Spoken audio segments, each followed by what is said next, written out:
अस्सलाम वालेकुम नाजरीन।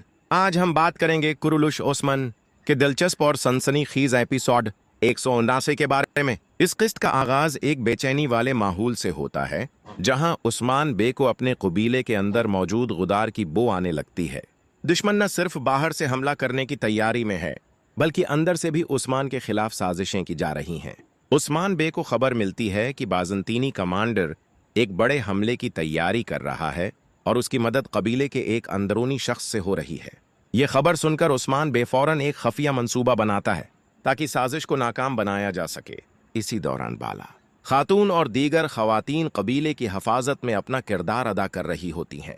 वो न सिर्फ जख्मियों की मदद करती हैं, बल्कि दुश्मनों के अजाइम को भी भनकती हैं। जबरदस्त जंगी सीन आता है जहां उस्मान बे अपने थोड़े से साथियों के साथ दुश्मन की बड़ी फौज का मुकाबला करता है। उस्मान की बहादुरी, हिकमत अमली और ईमान उसे कामयाब बनाते हैं। आखिर में दुश्मन एक नई चाल चलता है और एपिसोड एक जबरदस्त ट्विस्ट पर खत्म होता है, जहां अगली किस्त का इंतजार मजीद बढ़ जाता है। तो नाजरीन, ये था कुरुलुश ओस्मान एपिसोड 179 का मुकम्मल खलासा। अगर आपको वीडियो पसंद आए तो लाइक, सब्सक्राइब और शेयर जरूर करें। मिलते हैं अगली वीडियो में, तब तक के लिए अल्लाह हाफिज।